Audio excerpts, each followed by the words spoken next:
Так, дорогие друзья, приветствую вас. Запись. Наши технические модераторы запустили запись, как вы видите. В левом верхнем углу высвечивается красная точка. Это говорит о том, что запись пошла.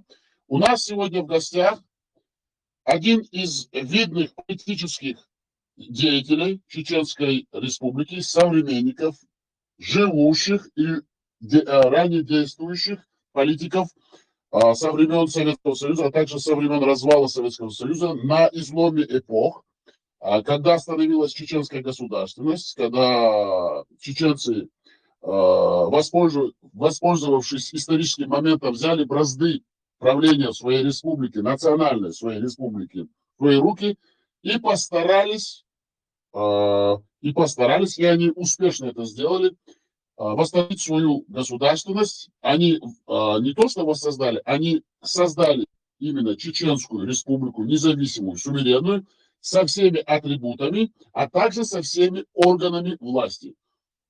Наш покорный, то есть наш гость и ваш покорный слуга, будем сегодня беседовать в форме вопросов, ответов и диалога. Формат предусматривает расширенные ответы. Также мы разрешаем нашему гостю и всем нашим гостям, кто приходит на наше интервью, отвечать на вопрос, пропускать вопрос, не отвечать или говорить все, что они хотят. Могут даже наши гости врать. Это наши слушатели смогут в процессе прослушивания нашего интервью сделать для себя правильные выводы. Мы не стараемся никаким образом не спорить, не навязывать нашу точку зрения, не переубедить нашего собеседника. Также хотелось бы напомнить, что Муса Темишев является одним из основателей Войнавской демократической партии, если мне память не изменяет. И у него был самый первый членский билет под номером 1. Это очень важно. Поэтому, если Муса Темишев будет честен и откровенен с нами, это многое до нас дойдет, и мы многое узнаем и подчеркнем из нашей новейшей истории, потому что он является современником всех событий. Муса Темишев, вам слово, а потом мы приступим к тому, что мы договаривались. Вам слово. Значит, последний год-полтора очень много пик было сломано, стульев сломано по поводу того, что был подменен пункт, вернее... Не переживайте, Муса Темишев, мы к этому приступим. Вы доверьтесь нам, и мы вас к этому приведем. Просто, если хотите, поприветствуйте наших слушателей, которые смогут нас слышать в будущем, а также те слушатели, которые пришли к нам сейчас. Да, спасибо за напутствие. Я вас всех приветствую, дорогие друзья, всех и друзей, и врагов, и всех, кто согласен со мной, и не согласен. Вот, будем говорить откровенно. Я всегда проповедовал, когда писал статьи, когда говорил великую истину, с людьми, как с Богом говорить. Вот. Поэтому я буду предельно откровенен, честен. Вот. И я всегда был таковым, как мне кажется, очень кажется. Вот. В общем, приступим, как говорится, к делу.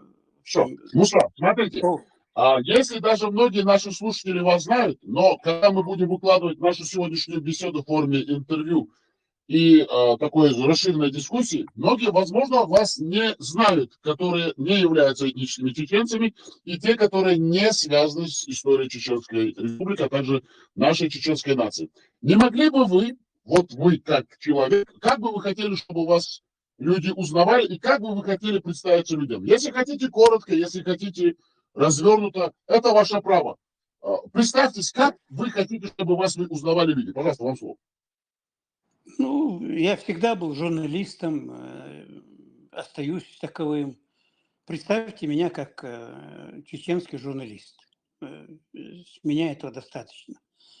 Вот. Одно время я занимался большой политикой, но сейчас я отошел от большой политики, пишу мемуары, статьи свои.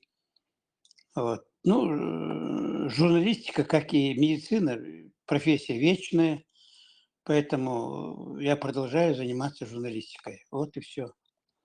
Представляйте меня как чеченский журналист. Хорошо. Значит, вы хотите, чтобы вас люди признавали и принимали как журналиста. Муса, мы задаем вам вопросы, вы, как мы договорились, отвечаете, не отвечаете, пропускаете, или можете говорить, что хотите, можете даже соединять. Но не забывайте, мы также напоминаем всем нашим слушателям, что тот, кто приходит на интервью, на эту площадку, ему площадки никогда не бывает, в плане того, что мы задаем все вопросы хорошие, добрые, каверзные, какие бы они ни были, и наши собеседники, которые к нам приходят, они заранее не информированы про тот формат, в котором они будут работать.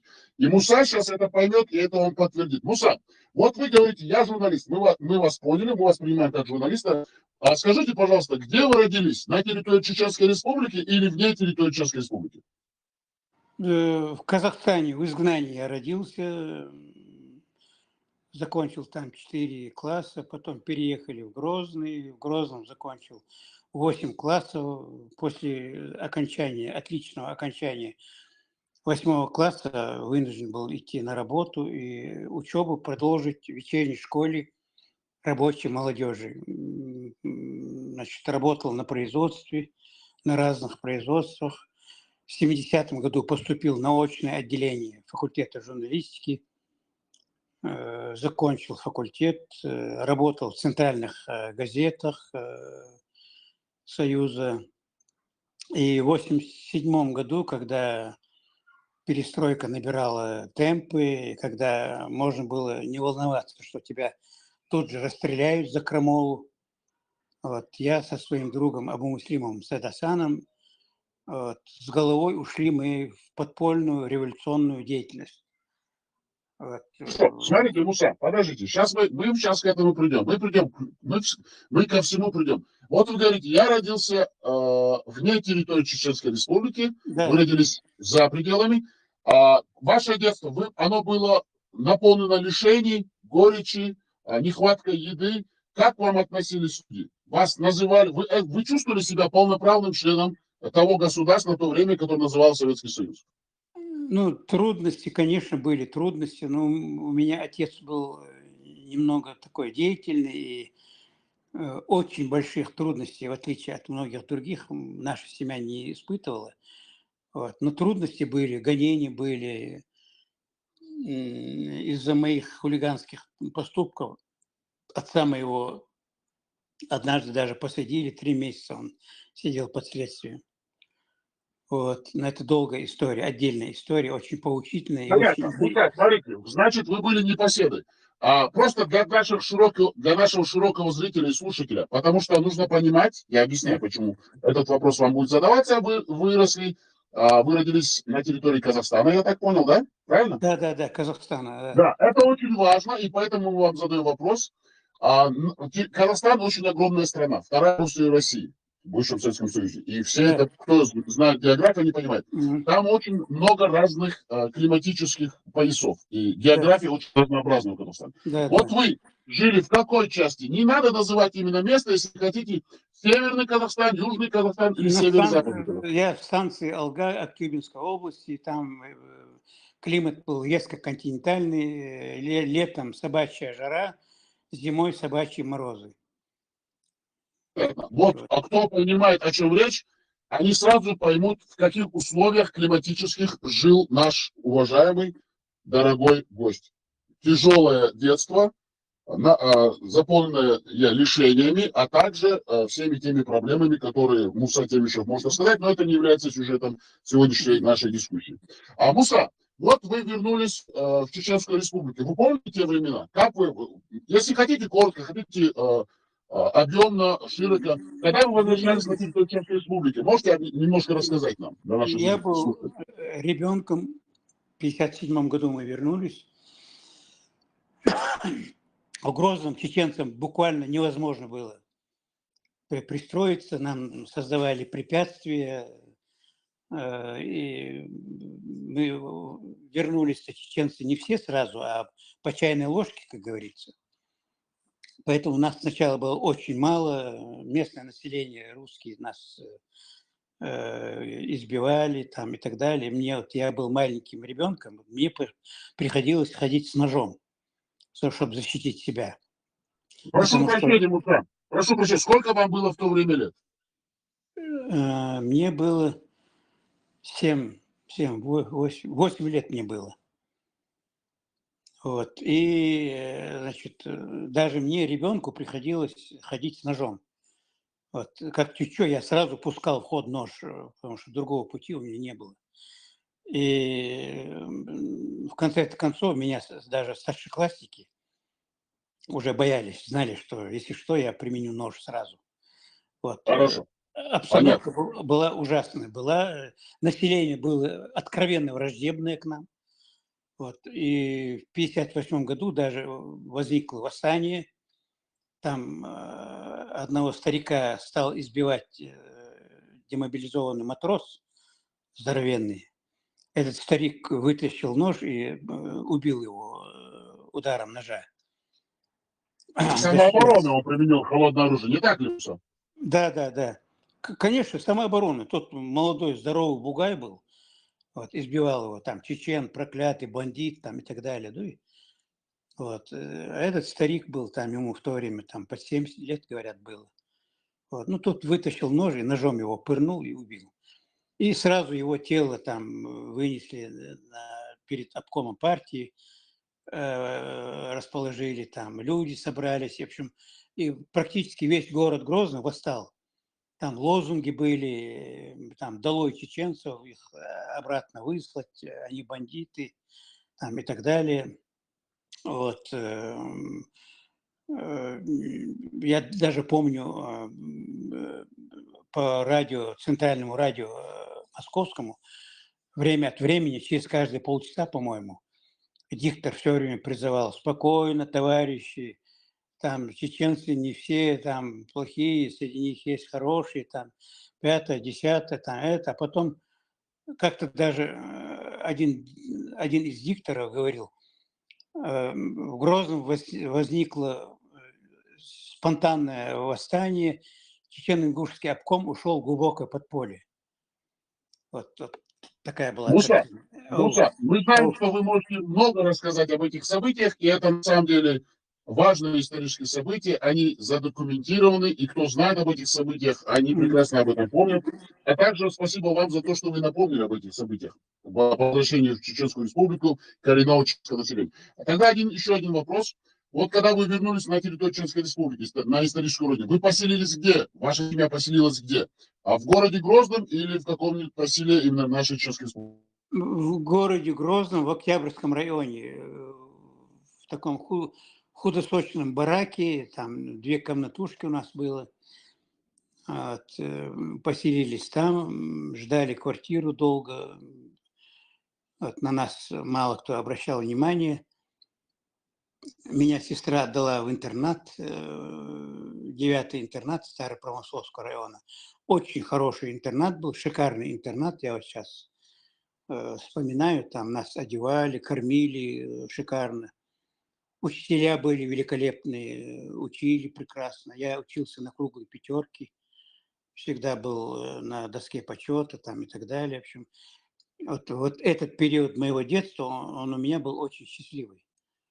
В лучших пионерских лагерях Муса, сейчас я отдыхал. быстренько экспресс-вопрос. Вот вы в интернате, когда находились, значит, целую неделю вы находились в интернате, на выходные вы возвращались к себе родителям, да, я так понял? Да, точно. И еще тогда вопрос, в дополнение. А вот в этом интернате с вами было много чеченцев или были люди другой национальности? Чеченцев было мало там, ну, человек 10, наверное, в общем. В основном были другой национальности. Тогда смотрите, Муса, вот вы закончили интернат, я так понял, закончили школу, когда вы стали взрослым уже таким юношей, во время получения паспорта, у вас была городская прописка в городе Грозном или у вас не было? Или вам препятствовали, чинили какие-то препоны, чтобы не прописать вас? Или вас с легкостью прописали? Просто расскажите этот момент, Нет, это очень важно. Октябрьский район – это район Грозного. Прописка у меня была, поэтому в 16 лет я пошел на работу. Вот, тяжелая работа была там и так далее. В вечерней школе учился. Вот, тоже учился хорошо там и так далее. закончил 11 классов вечерней школы и поступил в Московский государственный университет имени Ломоносова на Хорошо. факультет Смотрите, журналистики. подождите, вы поймете. Мы должны показать людям ваш жизненный путь. Это очень важно. Подождите. Вы Ой, это закончили долго. школу, и вы захотели в Москву. Почему к вам пришла эта мысль поступать именно и стать журналистом? Как вы к этому пришли? Как вы приняли это решение? Или вас кто-то направлял? Можете объяснить немножко, наши слушатели? Ну, у меня было тогда наивное представление, что журналист может самостоятельно бороться за правду, за справедливость, а у меня вся жизнь, как и у всех чеченцев в то время, вот, проходила в гонениях, притеснениях, приходилось каждый шаг отстаивать свою свободу, вот, свое достоинство. И мне казалось, будучи журналистом, я прям такие уж развернул такую деятельность, что во Вселенной налажу справедливость. Вот это, конечно, наивные были представления, но вот эту мечту я пронес до конца. В 70-м году поехал в Москву, сдал 4 экзамена на отлично и поступил. Этот момент очень важен. Муса, смотрите. Значит, вы как юноша сформировались, вы такой романтик, максималист, вы думаете, вот, посредством пера я смогу донести правду до широкой общественности, я смогу защищать свои права, права своих соотечественников, я стану журналистом. Вы поехали учиться. Вот в этот момент, я так понял, потому что вы, забегая наперед, сказали, что вы познакомились со своим другом. Вот когда и как вы познакомились с тем человеком, про которого только что в начале нашей дискуссии сразу заговорили? Объясните немножко подробнее. С Абу Муслимовым? Да-да-да, с ним. Ну, он тоже поступил на исторический факультет на 2 года моложе, ниже. Я был на 3-м, вернее, на 4-м уже курсе, а он поступил на 1-й курс исторического факультета. И в отличие от всех других студентов, которые там были, вот, он наиболее соответствовал моей ментальности, там, моим убеждениям. Поэтому я быстро с ним сблизился, и с тех пор мы дружили. Я у них бывал, он у нас бывал, там и так далее. Я у них иногда неделями жил. Вот. В общем, я знал эту семью, это очень...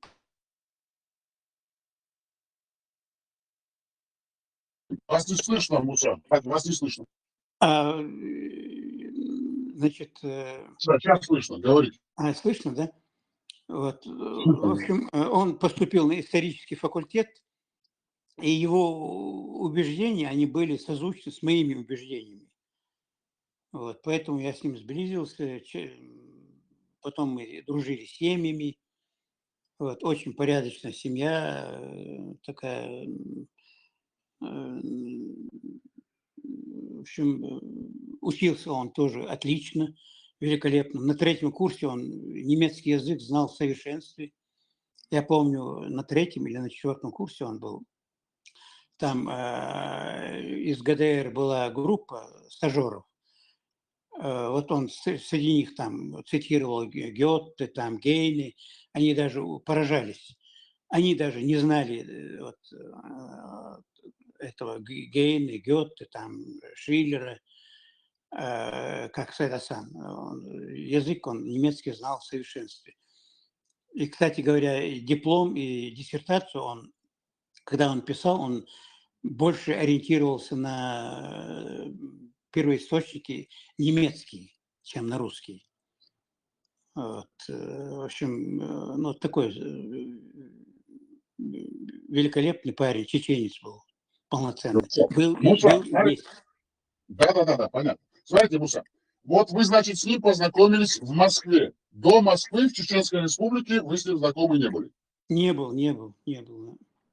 Исходя из ваших слов, вырисовывается такая картина, что это был молодой чеченский парень, который хотел учиться, познать этот мир, увлекался немецкой литературой. Ну, скажем, наш чеченский интеллектуал, высокоинтеллектуальный молодой чеченский парень, который закончил университет имени Ломоносова. Я так понял? Да, Да? закончил исторический факультет с отличием и сразу же поступил в аспирантуру экономического факультета. И этот экономический факультет, вернее, аспирантуру он закончил, через 3 года защитил кандидатскую диссертацию на уровне докторской. Там стандарт был 170-180 страниц, а его диссертация была на 360 страниц, как 2 кандидатские диссертации. Но в то время там ВАК, Всесоюзная аттестационная комиссия, не пропускала, не позволяла там сразу там защищать, минуя кандидатскую, докторскую, поэтому, в общем, да, он защитил кандидатскую, оппоненты все были за, обычно там из 5-6 оппонентов, там 1-2 бывает против, а его оппоненты все были восхищены объемом, содержанием его диссертации кандидатской. Вот. В общем, вот таким образом, ну, в общем, такой он был человек. Потом мы вместе с 78-й, нет, с 80... Смотрите, Муса, подождите, я вас перебил, прошу прощения, перебил. Да, да. Чтобы восстановить хронологию, я прошу прощения. Смотрите, из того, что вы рассказываете, вырисовывается такой портрет психологический нашего дорогого Саидхасана Абу-Муслимова, высокоинтеллигентный такой, высокоинтеллектуал, который защитил кандидатскую, чтобы защитить докторскую. 108 страниц до 360 страниц защитил, Всесоюзная аттестационная комиссия его пропустила. Ну, он умный человек, на самом деле. Очень интеллектуально развитый и подкованный. Он понимает, какие процессы происходят в Советском Союзе и, в принципе, должен в какой-то мере понимать, какие процессы происходят вне Советского Союза. Да, да, Скажите, да или нет? Хорошо. Да. Скажите, пожалуйста, вопрос. В каком году конкретно он уже защитил свою докторскую и освободился от учебы и стал уже как бы дипломированным сотрудником? Ты знаешь, он так особо перерыва у него не было между защитой диссертации и работой. Ему предлагали, по-моему, в университете работу, но он не согласился. И тут вскоре мы договорились издать подпольную газету «Барт». Вот, в Прибалтике. Прибалтика тогда казалась нам... Но подождите, вы должны отвечать, это вопрос очень важный. Приблизительно, какие года? Это какие года? Нам очень важно.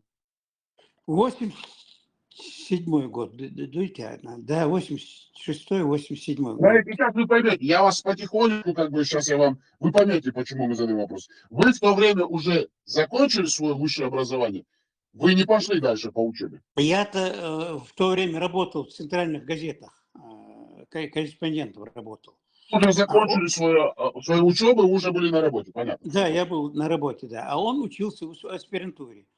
Закончил аспирантуру, защитил диссертацию, и мы вскоре оба окунулись в эту подпольную революционную работу. Я понимаю, вы хотите рассказать, я понимаю. Подождите. Наши слушатели, все те, кто не чеченцы, а также чеченцы, которые не знают нашу историю, они должны понимать, с кем они имеют дело.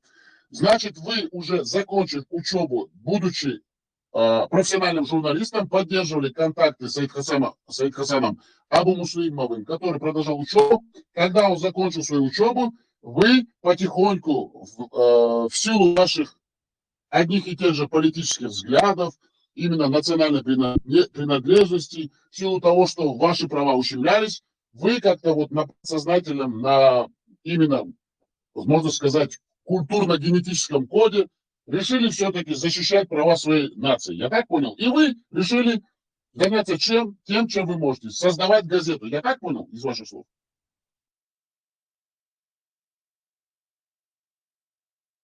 Вы нас слышите?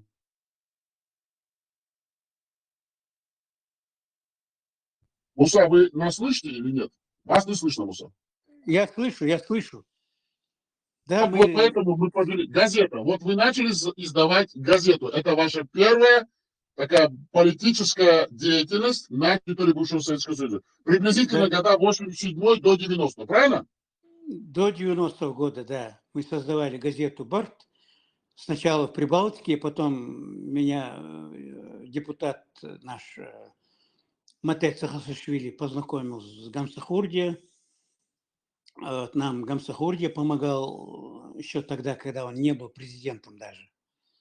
Вот. А когда стал президентом, он вовсю нам помогал издавать газету, там, деньгами помогал, еще кое-чем помогал. Вот таким образом мы, значит, занимались подпольной революционной деятельностью Саид Хасана. Да, это очень интересно, это очень важно, это очень важно. Смотрите, вот вы занимались именно вот этой подпольной политической деятельностью. В то время Саид Хасан Абу Муслимов, он был светских взглядов, он придерживался именно национально-патриотического именно видения будущего своей нации. Или придерживался Именно каких-то других взглядов. национально-патриотических взглядов он был, есть и остается. Он, конечно, как и я, верит в Аллаха, он мусульманин, я тоже мусульманин. Но мы с ним умеренные мусульмане, вот, и Богу Божье, кесарю кесарево, как говорится. Мы знаем, Не что надо, оба... Муса, не надо оправдывать, это ваше право. Вы можете верить в кого хотите и как хотите. Хорошо. Значит, излом истории, развал Советского Союза. В то время, где вы находитесь, когда Советский Союз начал разваливаться? Ну, мы скитались то в Прибалтике, то в Вильнюсе, то в Риге, то в Тбилиси. Вот. Издавали газету большим тиражом. Вы были все время с Хасаном Абу Муслимом, я так понял, да? Вы с ним Да, вместе да, мы стегали? вдвоем издавали. Ну, Да, да. нам помогал Эндербиев, помогал Лема Усманов, помогал. Вы Вот мы вернулись на территорию Чеченской Республики в каком году? Это очень важно. Это очень важно. вернулись откуда? Да, Советский Союз развалился, Чеченская Республика декларирует свою независимость. И вот когда вы приезжаете в республику, вот, опишите этот момент и какой год? 91-й, 90-й, какой год? С 87-го, я же говорю, с 87-го года мы занимались этой революционной деятельностью. Но вы все время находились в скитаниях. Вы в Чеченской Республике В бывали? скитаниях, да, в скитаниях. Да. Но в Чеченской Республике вы заезжали часто, я так понял, да? Ну да, конечно, конечно. Вот вы эти процессы пошли революционные, и вы как вот познакомились, потому что очень важно именно этот политический билет номер один, потому что это исторический факт, я так понял? У вас был этот первый политический билет? Да, у меня партийный, вернее, билет не Войнавской демократической партии номер один, а я был одним из 12 членов президиума Общенационального конгресса чеченского народа. И у меня был номер один Я билет. ошибся, я прошу прощения, я ошибся, это ОКЧН, Общенациональный конгресс чеченского народа. Да, я ошибся. Да. Я член президиума исполкома ОКЧН номер один был. Очень важно, это очень важно. Понимаете, для наших слушателей это Общенациональный конгресс, это справка от редакции, Общенациональный конгресс чеченского народа. Все представители со всех государств в то время, входивших в Советский Союз, именно чеченцы, приехали на историческую родину и провели этот конгресс. И хотелось бы просто вопрос. Вы всех этих людей, которые приехали на этот конгресс, вы уже как-то более, ну как бы раньше знали, или вы со многим потом познакомились на месте? Просто этот момент тоже очень важен. Ну, я за других не могу отвечать. Я, например, не знал подавляющее большинство гостей. Заочно там знал я Гуги, известный житель Америки. Его я знал так понаслышке.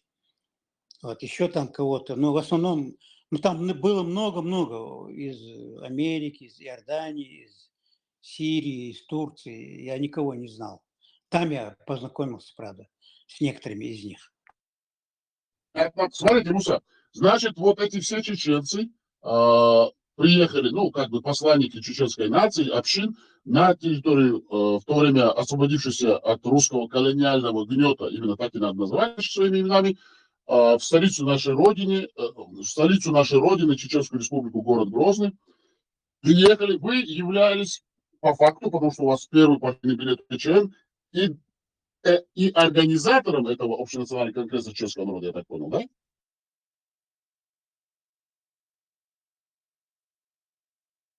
Вы слышали наш вопрос? Вы являлись также и организатором этого общенационального конгресса? Организатором обязательно являлись, обязательно, все непременно. Мы с Татарстаном были главные организаторы.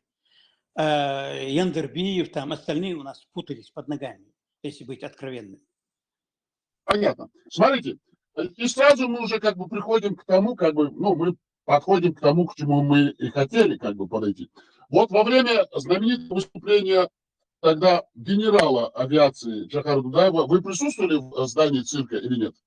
Ну, конечно, конечно. Я руководил так нелегально ведущими, там, давал им указания, там, кому давать слово, кому не давать, там, и так далее. Конечно, я участвовал.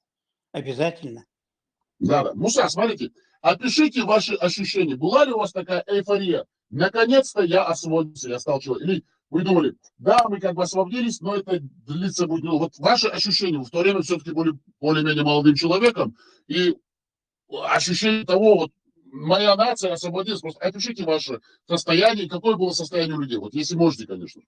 Ну, дело в том, что Конгресс проходил в 90-м году, еще Советский Союз был, там все органы были на местах, там КГБ, АБВГД, все органы.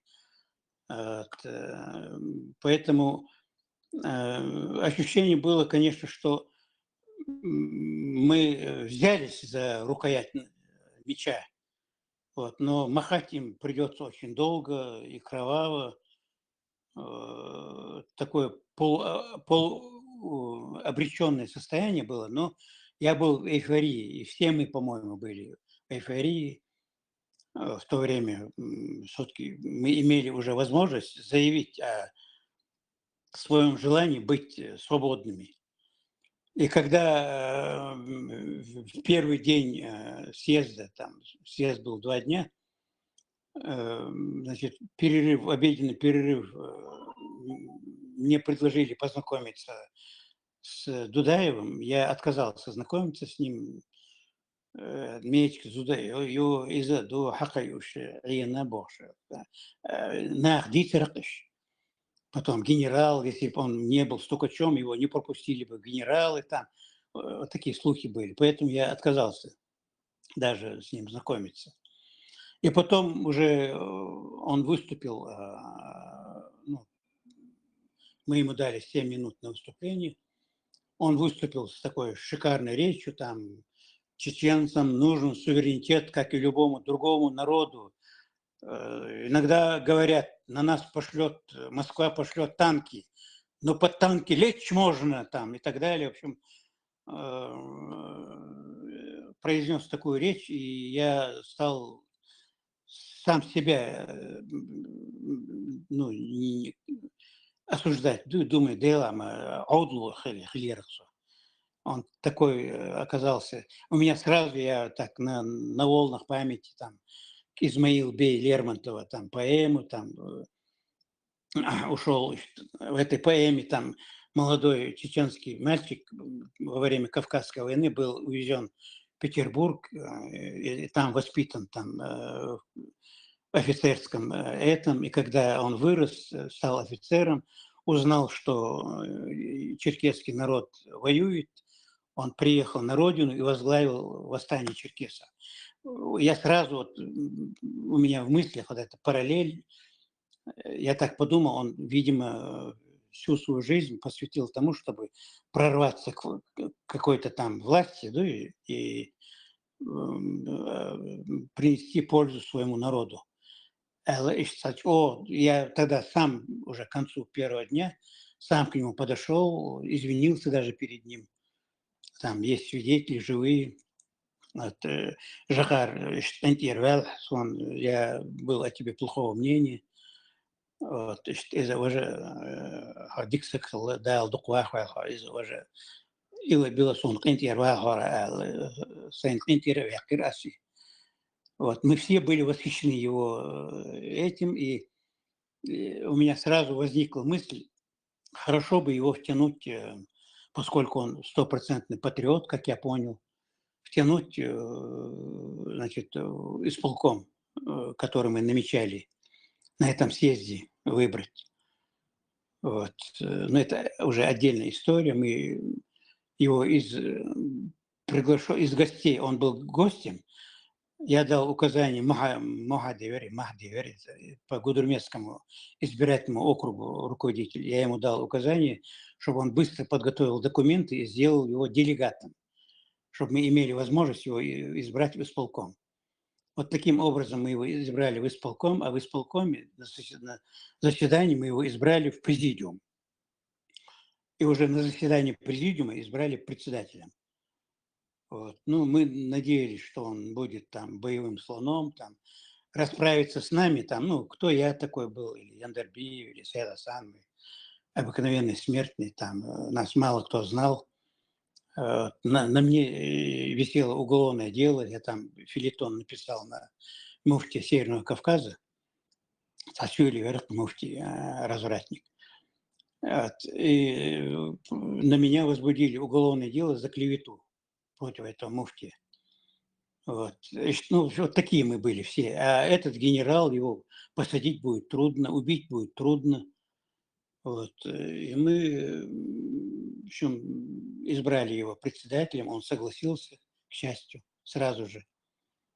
Вот, мы его избрали. В общем, такое дело. Дальше вопросы. Я жду вопросы. Смотрите, вот вы описываете те события, вырисовывается такая картина. Вы относились очень скептически к персоне генерала Дудаева, потому что он был женат на неэтнической чеченке. И, как мы знаем, очень много было всегда слухов, что те чеченцы, которые женятся не на чеченских девушках или женщинах, которые связывают себя с узами брака этническими русскими женщинами, они фактически являются агентами в то время КГБ, а потом ФСК, а также ФСБ. Эта версия имеет место быть, но в данном случае это было неправдой. Потом, во время его знаменитого выступления, вы прониклись к нему симпатией и стали себя даже корить. И говорить, как я мог так подумать, подошли, познакомились, извинились. И для вас это стало такой, ну, Джохар Дудаев стал такой персоной, который олицетворял и был воплощением именно вашей борьбы за права чеченской нации, за его право иметь свое независимое суверенное государство. Да, После этого вы продолжили свою борьбу. Понятно, потом у вас было потом несогласие, вы вошли в какую-то, не можем мы сказать, что конфронтацию, но у вас были позиции разные, вы отошли потом от действующей в то время власти, это мы тоже знаем. Мы как бы этот момент пропускаем. Начались боевые действия. Россия напала на независимое суверенное чеченское государство в 1994 году. Правильно? Вот в то время вы уже находились вне территории Чеченской Республики. Мы так понимаем. Правильно или нет? Да, я в то время уже был выдавлен. Я поссорился и с Дудаевым, и с Яндербиевым. Вот. И я был выдавлен из республики задолго до Первой войны. Хасан оставался в контакте с действующей властью или нет? Вот Сайд Хасан Ибрагимов. Как? Вы были выдавлены. А вот Сайд Хасан Ибрагимов, он оставался в контакте с действующей властью или нет? Не Ибрагимов, Абу Муслимов. Да, прошу прощения. Да, он оставался, он был членом парламента. Хорошо. Но первым председателем парламента Чеченской Республики был Хусейн Ахмадов. Правильно? По памяти я говорю. Хусейн Ахмадов, очень умный. Такой мужчина с лысой головой. Он с лысой, у него была бритая голова. Это очень важно подчеркнуть. Первый председатель Верховного Совета Независимой Чеченской Республики. Хусейн Ахмадов. Мы отдаем ему честь и дань памяти. Да, Газов Квабулдельцин. Он, первый был председатель парламента. Был очень умный, очень принципиальный. Человек чести и совести. Правильно, Муса? Да, совершенно верно. Совершенно свидетельствую. Я его тоже неплохо знал. Очень принципиальный человек был. И фундаментальный ученый был. Ну, правильно. Смотрите, вот вас выдавили, вы находитесь вне территории Чеченской Республики, произошла война, потом в 96-м году русские уходят с территории Чеченской Республики. Вы возвращаетесь в республику или нет, Муса? Нет, не возвращался я. Дело в том, что когда произошли выборы, я тайно 2 дня был в Грозном. В Грозном встречался тет-а-тет с Масадовым. Вот. И я ему сказал, значит, чтобы он в правительство не набирал там этих полевых командиров там, и так далее. Они свое дело сделали как воины. А в правительство надо набирать специалистов. Вот. Ну, он так выслушал, так кивал головой, но они тоже принимали участие, они должны быть у руля там и так далее. В общем, я понял, что вот эта братва там, некоторые из них с уголовным прошлым, не специалисты, там, допустим, хороший полевой командир, он может быть абсолютно непригоден к там, госслужбе. На госслужбу надо набирать всегда специалистов. Там кадры решают все. Вот. А он взял этих всех полевых командиров, ввел в правительство, Басаева первым заместителем, ему отдал в руки всю экономику, там Гилаеву отдал строительство, еще кому-то еще что-то. Вот. И в такой обстановке возвращаться я счел для себя невозможным. Вот. Хорошо, смотрите, Муса, с ваших слов выходит так, вырисовывается такая картина. Вас приняли, вас выслушали, но не услышали. Вы это поняли, и вы поняли, что вам там не место. Но одновременно с этим ваш старый друг и товарищ Саид Хасан Абу-Муслимов являлся в то время очень активным участником переговорного процесса между Чеченской Республикой и Российской Федерацией. И он входил в узкий круг, такой доверительный круг Зелимхана Яндарбиева. Мы так понимаем эту ситуацию или нет? Да, он был вице-президентом при Яндарбиеве. И все вот эти вот Кто его договора... назначил? Прошу прощения, кто его назначил вице-президентом? Вот интересный момент. Ну, сам президент, исполняющий обязанности президента, этот Яндарбиев, предложил его и настоял. Он несколько раз отказывался, но его буквально вынудили. Потому что Яндарбиев никому не доверял. Вот, и упросил его, чтобы он стал вице-президентом. Вот таким путем он не по своей воле стал вице-президентом и был вот весь этот срок, 7 месяцев, по-моему, до выбора Масхадова. Президентом был вице-президентом. Вот. Ну и Масхадов его уважал, там, с ним советовался, как мне потом рассказывали другие. Да и потом все тексты договоров между Россией и Чеченской Республикой составлял именно Абу-Муслимов. Там его подпись стоит, то есть все документы он составлял. А вот эти Закаев, там все остальные, это просто создавали фон. Вот, они... Смотрите, Муса, вот во время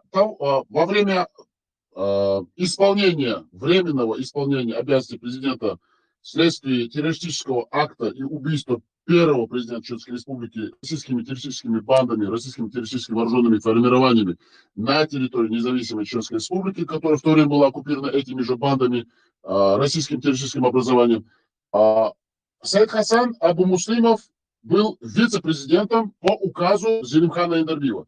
Избирается президент Масхадов на свободных демократических выборах под бдительным наблюдением ОБСЕ и других международных организаций из цивилизованного мира, напоминаем, западного мира. Не арабские какие-то турецкие там страны, исламские, а именно из цивилизованного мира, свободные демократические выборы, избирается президент Масхадов.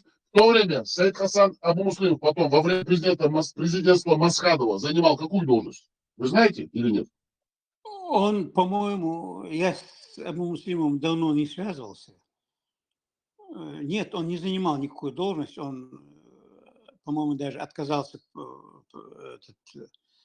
баллотироваться в парламент даже. Ему предлагали быть вице-президентом при Масхадове тоже. Но он тоже от этого отказался. Ему были предложения, говорят. Тогда он Арсана Ваху взял вице-президентом. В общем, вот такие дела.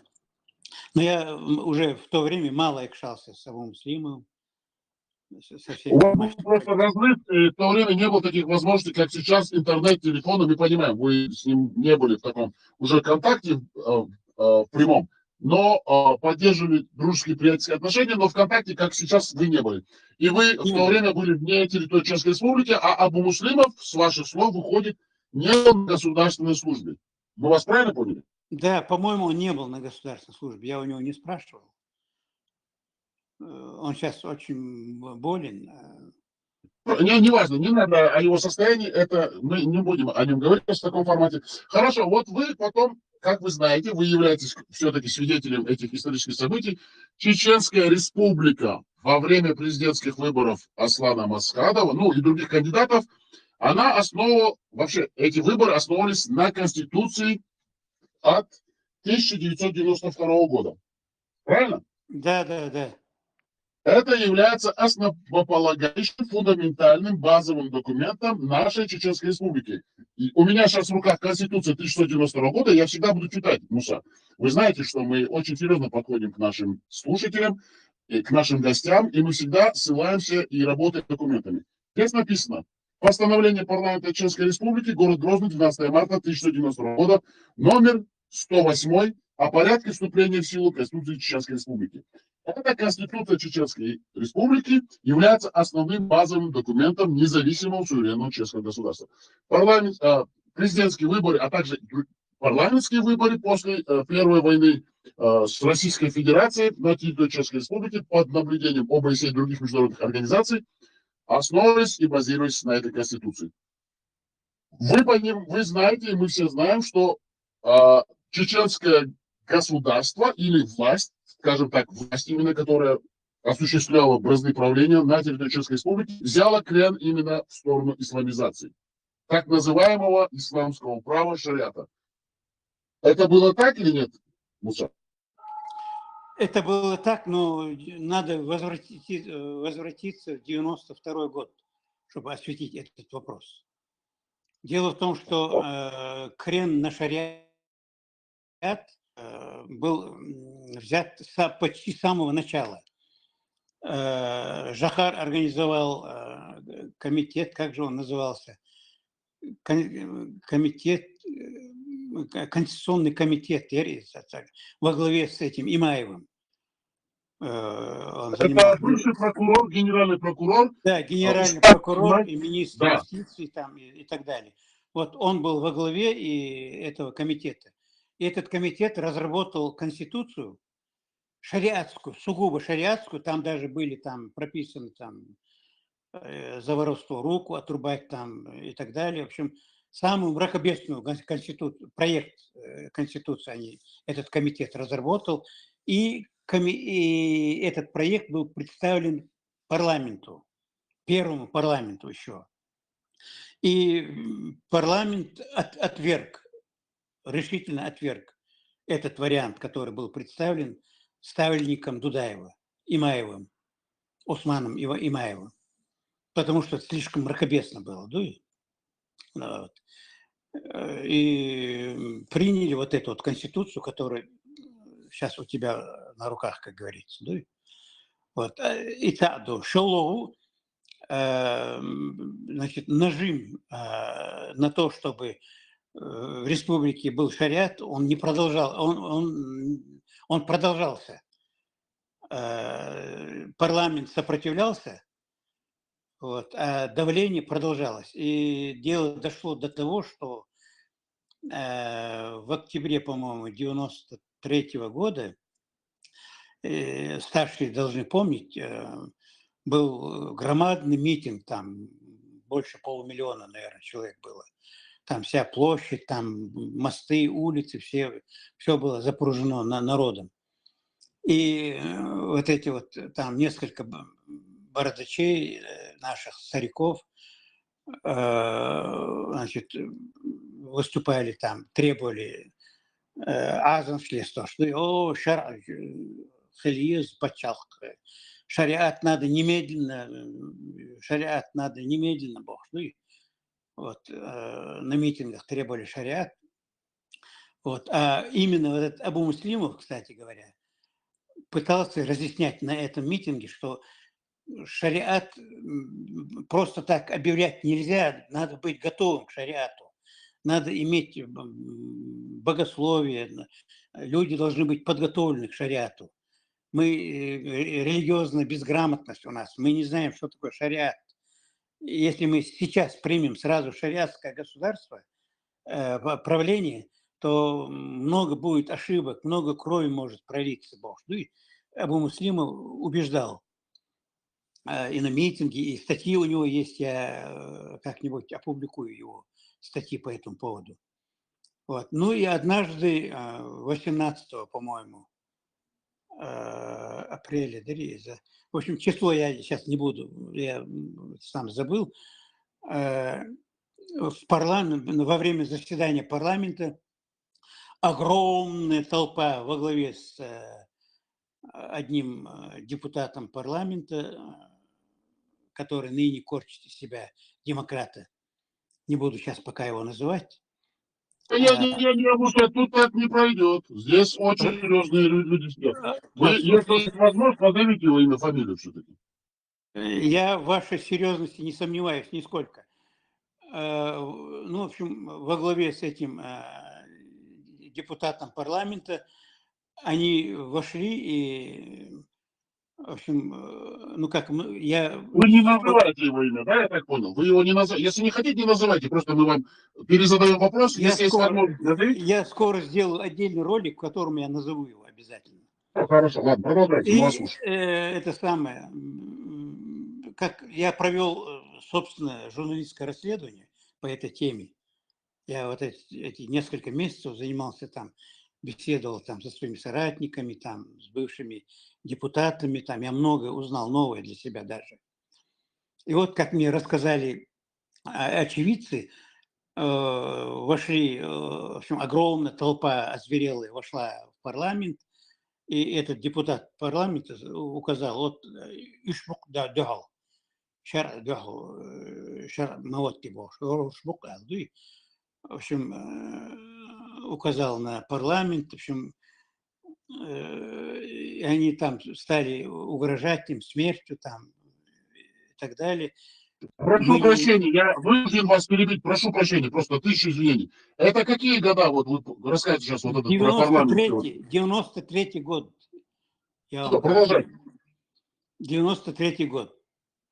И вот под нажимом, ну там могла пролиться просто кровь в это время, да, и, вот, озверелые там, вооруженные были люди там и так далее, да, и во главе с этим депутатом парламента, который указательным перстом указывал на членов парламента и говорил, вот они против шариата.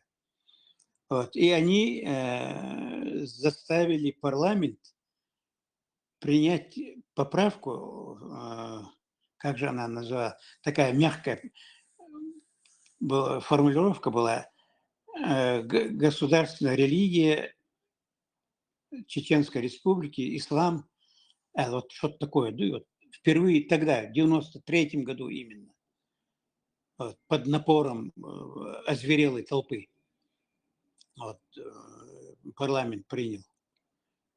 Прошу прощения, но она не фигурирует, эта поправка, в основной редакции Конституции Чеченской Республики, потому что у меня здесь Конституция, такого нету, такой поправки здесь. Понимаете, о чем я говорю? Нет, конечно, нет, тогда не было. В 92-м году никакого шариата и вообще о религии там речи не шло. Ведь это потом уже, я же вам говорю, что нажим был постоянный, вот провокаторы работали денно и ношно, да и стариков поджучивали. Вот. Моего дядю там, Саненчич, там, он там, ему замечал, сағалда құдысын, тимиш хапури, бехи шуи, там, изи вожи бог. Я еле скрывался, да, от своего дяди. Да, то есть напор шел тотальный. Я не знаю, кому это надо было.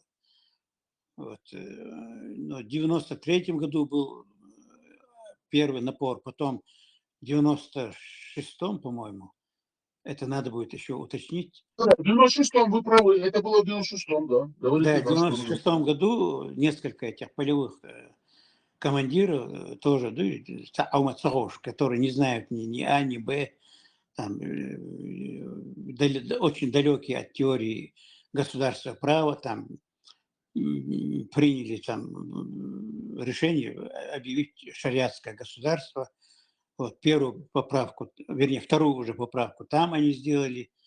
Потом в феврале 99-го года опять же эти половые командиры, да, и, давили на Масхадова, чтобы он объявил, и буквально под давлением, ну, и, обстановка была на грани кровопролития, чтобы этого кровопролития не было, Масхадов вынужден был объявить шариатское правление в феврале 99-го года.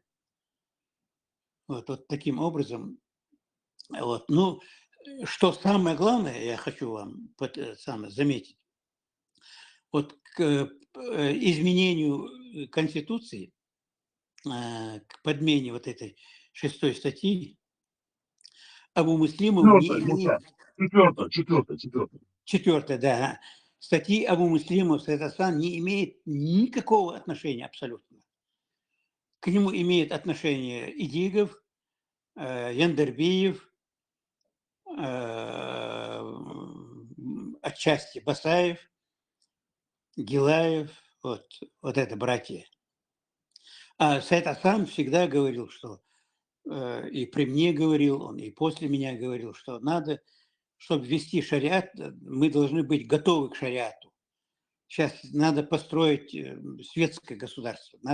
Давайте сделаем первый шаг по земным законам, а потом уже будем думать дальше, как быть дальше. Он решительно против был всегда.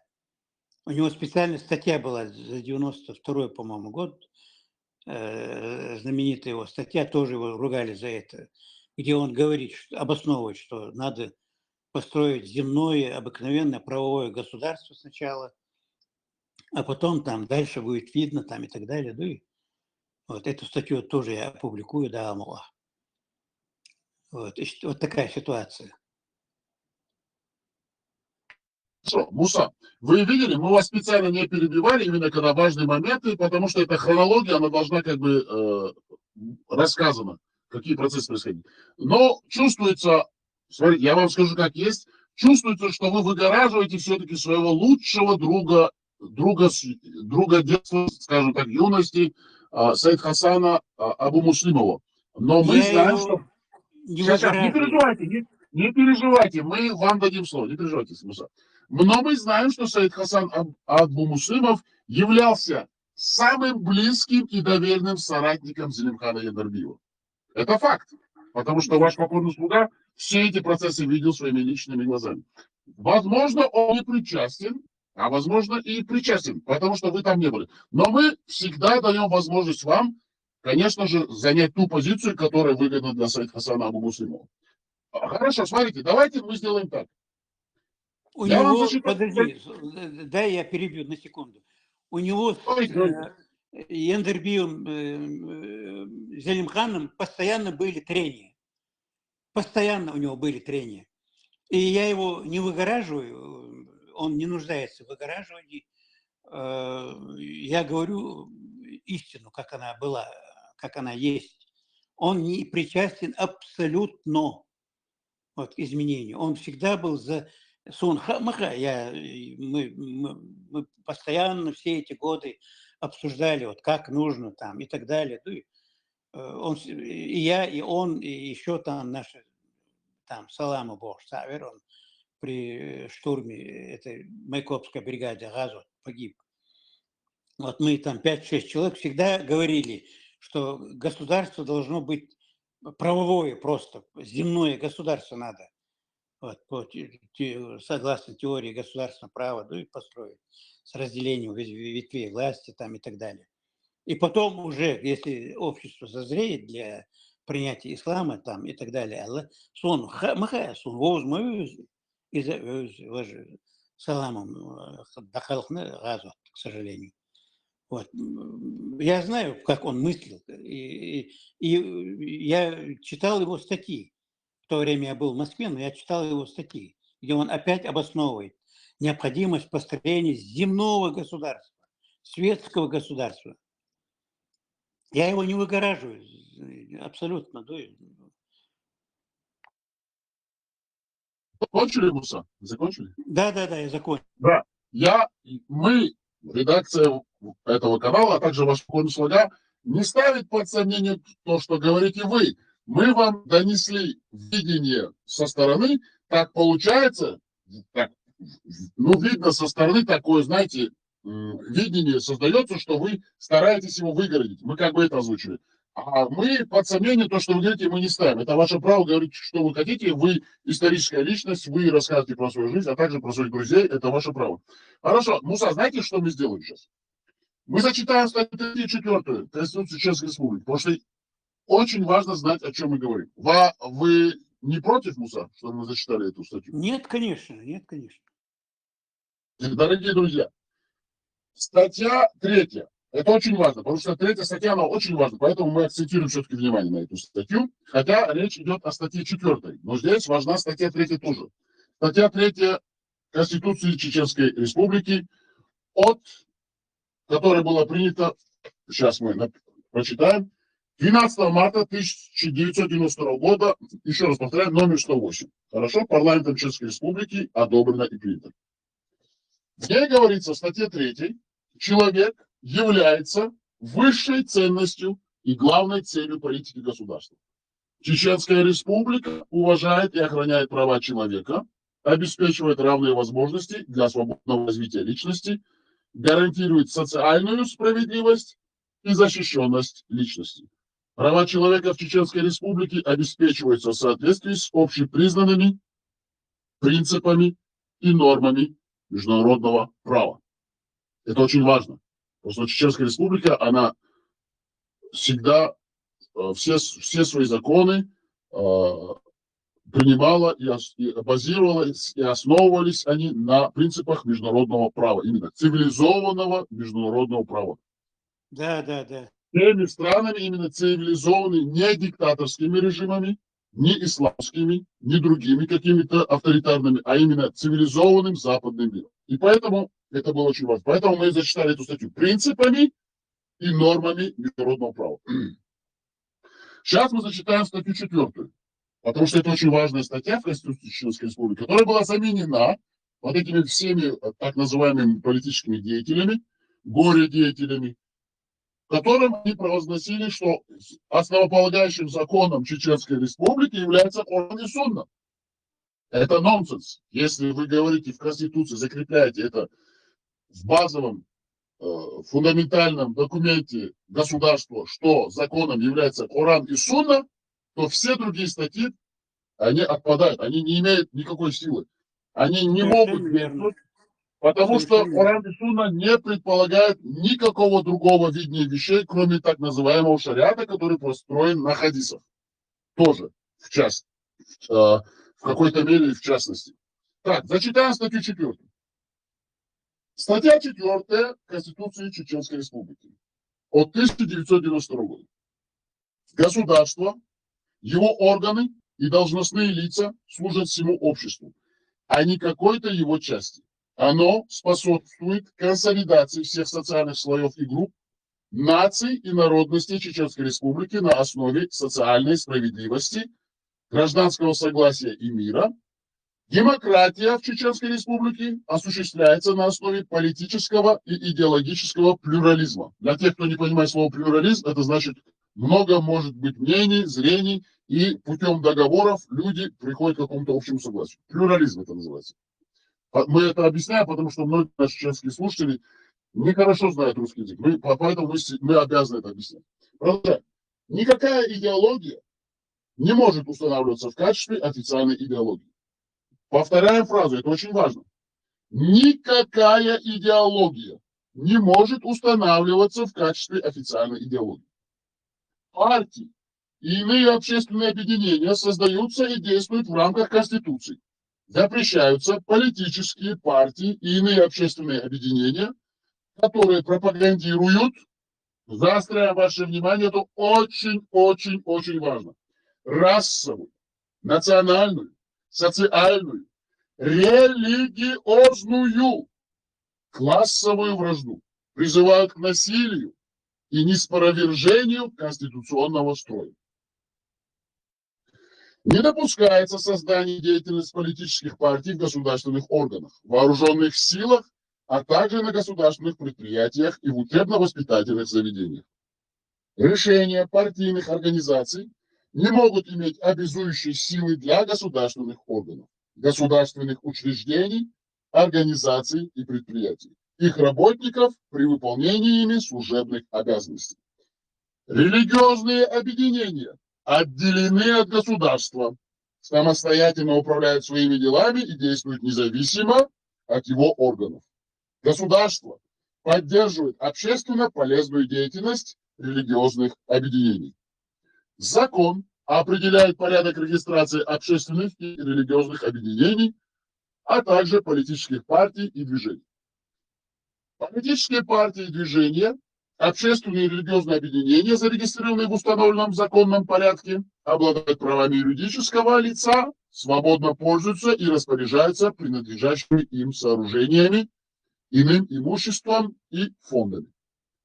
Долг всех граждан, общественных объединений и средств массовой информации укреплять авторитет государства, с уважением относиться к его атрибутам и символам. Конец статьи 4 Конституции Чеченской Республики. Как мы видим в этой статье нашей Конституции Чеченской Республики, все четко, ясно, фундаментально, концептуально, канонически расписано. Эта статья, она не может не изменяться, она не может не заменяться. Но каким-то чудесным образом так называемые наши горе-политики, хотя, в принципе, они не являлись нашими, они были не нашими политиками, они заменили эту статью на ту статью, которая сейчас висит. Мы не будем делать рекламу, но мы все-таки назовем сайт Чечен Пресс, который работает на так называемого председателя Кабинета министров Чеченской Республики Ичкерия в изгнании Заки Ахмада, который сам, по сути своей, является шариатчиком, русским православным Ахлу Сунна ва Аль-Джама шариатчиком. В этой конституции, которая вышла на этом сайте, вы можете пойти проконсультировать, статья 4 полностью заменена, и там написано: Коран и Сунна являются основополагающим законом чеченской нации. Вы представляете? Ни в одном государстве, кроме вот этих вот арабских и так называемых вот в Африке шариатских государств, Коран и Сунна не являются основополагающим документом, потому что это религиозная идеология. Но каким-то чудесным образом эти люди после 96 года изменили нашу Конституцию и внесли эту поправку. Заменили эту статью вот этой вот статьей. Муса, вот что вы скажете на это, по этому поводу? По вашему мнению, исходя из тех сведений, которые у вас есть, кто мог этим заниматься? Вопрос-ответ. Я вам сразу рассказал о том, что Жохар создал Конституционный комитет во главе с этим Имаевым, да? У них был один проект. Слышно, Муса? Сейчас слышите? Слышим, да, говорите. Этот имаевский вариант, имаевско-дудаевский вариант проекта был отвергнут парламентом.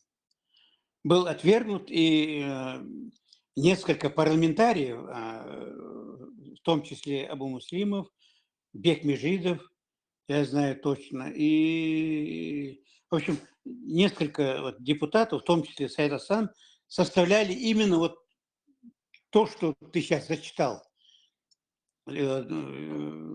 Проект Конституции 92 года.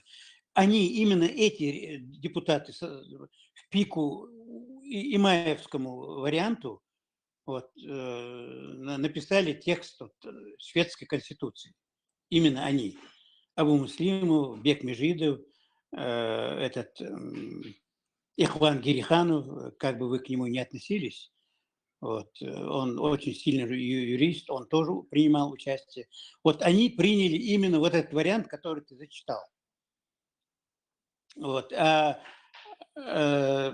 Закаев был главным закоперщиком объявлений шариата. Он в здании драмтеатра создал, там был кабинет у него, там создал комитет по подготовке там, по внедрению шариата в республику, в общем, как-то он назывался комитет, возглавил этот комитет и был ярым, остервенелым буквально шариатчиком. Вот, а ныне трудящийся Востока, как говорили, как писали Ильф и Петров. Вот, бывший шариатчик, а ныне трудящийся Запада, вернее. Сейчас он демократ номер один, косит под демократа, а тогда он был шариатчик номер один. Конкретно он, Идигов, Яндербиев, вот они. Вот. А им в пику был Хусейн Ахмадов за светскую конституцию, Абу Муслимов, Бек Межидов, ныне живой, здравствующий, который может подтвердить мои слова. Вот. Так что вы в некоторых вещах дико заблуждаетесь. Кто-то вводит вас в заблуждение специально. Вот. Я чуть попозже вам скажу, почему. Я еще до конца исследую этот вопрос и скажу. Потому что, например, уж кому-кому, а придраться к Беку Межидову, например, или к Абу Муслимову, ну, просто невозможно. Это кристальные два депутата были. Вот. Но, тем не менее, на них льет грязь. Вот. Я знаю, кто льет. Мне надо сейчас выяснить, почему льет, мотивы, ситуацию. Вот тот проект, который ты сейчас зачитал, коллега, вот этот проект был составлен вот, Беком Межидовым, Абу Муслимовым, ну и так далее. Вот. Смотрите, Муса, исходя из ваших слов, исходя из вашего рассказа, первые поползновения пошли именно с 93-го года, потом первая война с Российской Федерацией, потом это группа так называемых политических деятелей во главе с Яндарбиевым, там был Басаев, там был Гилаев, там был Закаев, я так понял, да, и еще Ахят Идигов. Они все-таки продавили эту поправку, и она была принята. Таким образом, они заменили основополагающую статью именно, ну, основополагающие они все, но самое, как бы, в этом плане, именно в идеологическом плане, 4-ю статью на эту поправку. Таким образом, они на законодательном, так называемом, по их мнению, уровне закрепили, что основополагающим документом чеченского государства является Коран и Сунна. Потом в 99 году, под давлением всех этих мусульманских, но на самом деле финансируемых Россией групп, именно вот этих джаматов, которые нам в Чечню закидывались российскими спецслужбами, все вот эти вот иорданские так называемые чеченцы без роду, без племени Фатхи и другие арабы, которые потом за ними потянулись с подачи и по указке из России, Лубянки и Москвы, они все-таки продавили и заставили законно избранного президента Чеченской Республики, ныне покойного, убитого российскими террористическими бандами и спецслужбами Аслана Масхадова, принять полное шариатское право в 1999 году. Все-таки была эта группа, которая... Да, говорите. Они все-таки продавили. Да, говорите. Еще одну тайну открою. Именно Ахят Идигов, после того, как этот Масхадов объявил шариатское правление, именно Идигов его предупредил, что он совершил глупость большую. Ты сам под собой сук рубишь, Ахят Идигов стал против. Вот. Вначале он был за, но, видимо, там в течение этих нескольких лет в нем произошли какие-то метаморфозы, и он пришел к выводу, что шариат вводить рано. И он, как некоторые мне сказали, несколько человек, что Аят Идиго, наоборот, был против внедрения шариата. И Аслану Масхадову он сказал: зря ты объявил, ты рубишь сук под собой, Эл. Вот. Этот момент тоже надо учесть. Но почему сегодня этот политический так называемый деятель, а на самом деле живой политический труп, мы будем вечно называть своими именами, не говорит на эти темы и не раскрывает карты? Как вы думаете, что его сдерживает? Не знаю. Когда рыльца в пушку, трудно говорить. Я не знаю даже, как это объяснить. Ведь правду признавать трудно всегда. Вот. Люди обычно упорствуют до конца, даже зная, что он не прав, упорствуют. И в этом главная беда этих людей. Вот если ты совершил там ошибку, надо ее признать сразу. Вот. И душе будет легче, и в будущем не будешь допускать ошибок. Ну, многие до конца пытаются там не признавать своих ошибок, там, настаивать на своих ошибках. Не знаю, у меня нет объяснения этому. Хорошо, Муса, и последний завершающий вопрос. Чувствуете ли вы за собой хоть какую-то вину, а если не вину, то хоть какую-нибудь ответственность за то, что происходило в то время в Чеченской Республике? Я считаю себя очень большим преступником, государственным преступником я себя считаю, потому что сейчас я ретроспективно там отматывая назад события, я знаю, точно знаю, что если бы мы не совершили государственный переворот в 1991 году и оставили бы на месте Верховный Совет во главе с Завгаевым, то кровопролития не было бы. Я просто уверен в этом, потому что Завгаев при всей своей там, при всех своих недостатках, он был дитя своего времени, партийный деятель, взяточник был там и так далее, но он был хитрый, у него были огромные связи в Москве. Вот. Он смог бы там кого-то уговорить, кого-то умаслить, кого-то подкупить, но он не допустил бы войны. И 300 тысяч человек не было бы убито, если бы мы не оставили, если бы мы оставили на своем месте Завгаева. Вот.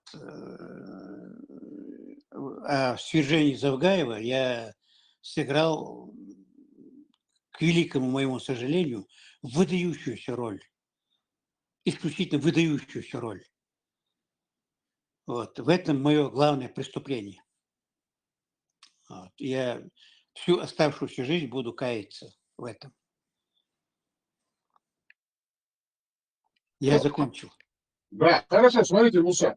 Значит, исходя из ваших слов, выходит, что судьба всего чеченского народа, всей чеченской нации, многовековая история чеченской нации в его борьбе за независимость с оккупантом в лице России могла решиться одним человеком, Завгаевым.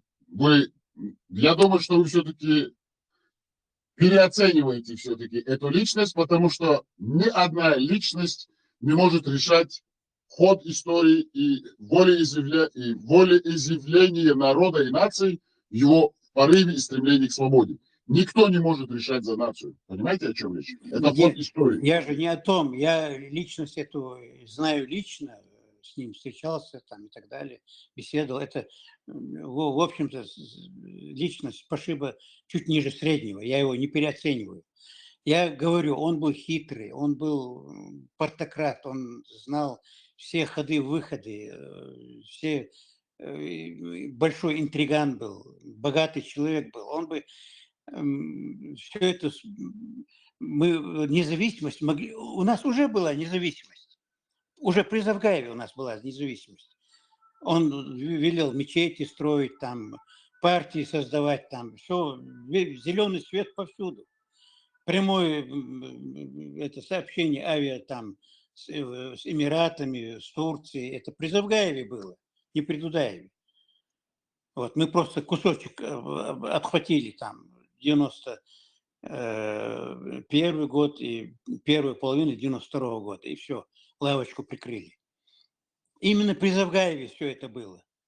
Вот, республика лопалась от удовольствия, как говорится. Ну, и, вот, не от одного человека, просто эволюционным путем мы могли бы, не ложа 300 тысяч костьми легли чеченцы. Вот, зачем это надо было, если можно было бы без войны? А если бы мы оставили Завгаева, он очень хитрый, я повторяю вам. Вот, он нашел бы способ. Ведь эту войну хотели затеять, Кремль хотел в Татарстане, а там Ментимир Шаймиев был хитрый, лиса. Он вывернулся из-под трамвая, как говорится. Поэтому в Татарстане не пролилась кровь. Вот. А мы стали быковать там, все. В общем, нам не нужно было вот такой ценой добиваться, когда можно было бы эволюционным путем, постепенным путем. Вот. А независимость уже при Завгаеве была.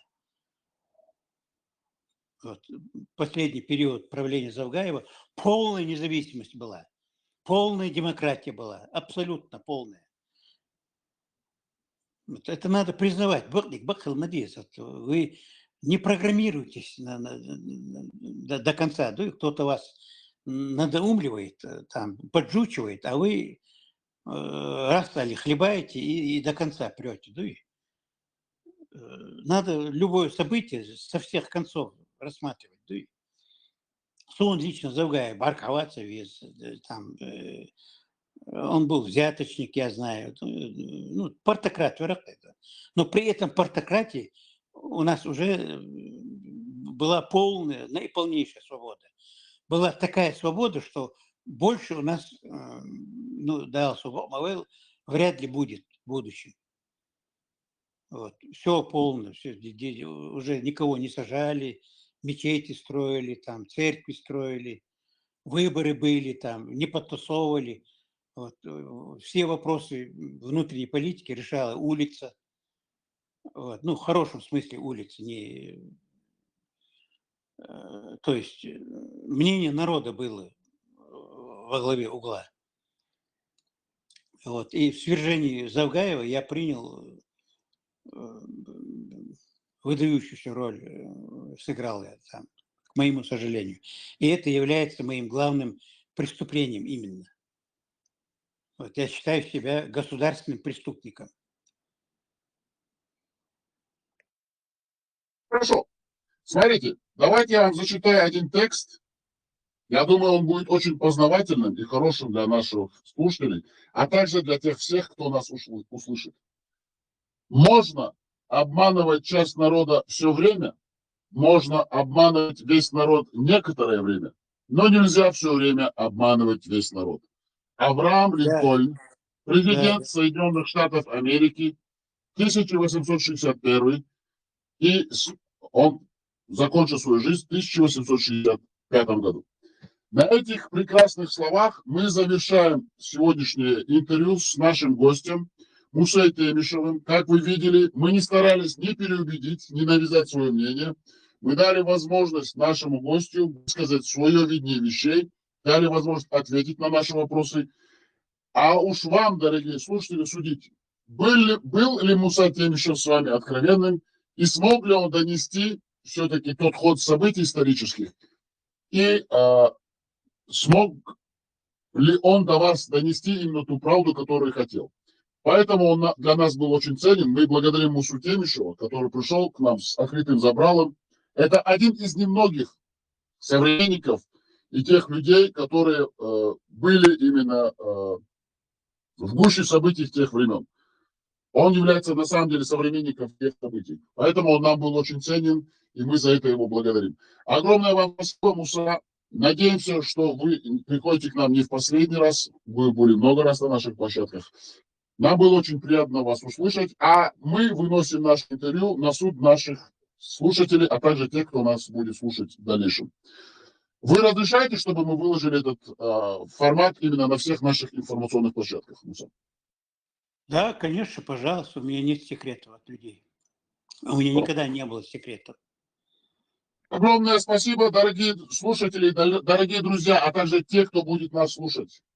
Мы вам желаем свободы, потому что самое главное приветствие, пожелание, а также прощание на чешском языке – это «Марш вогел, марш аль, марш валь». Для нас очень важно именно свобода. Это право, которое чеченская нация имеет и будет иметь всегда, иметь свое независимое суверенное государство, жить на своей территории, говорить на своем языке, жить по своим законам, в мире, в гармонии, в согласии со всем внешним миром. И самое главное, нам нужен западный цивилизованный мир. Мы будем делать все, чтобы Запад нас услышал, чтобы Запад нам помог освободиться от этого русского ига, именно русского террористического образования под названием Россия. Огромное вам спасибо. На этом мы заканчиваем нашу запись. Адикаль, Машаль. До новых встреч.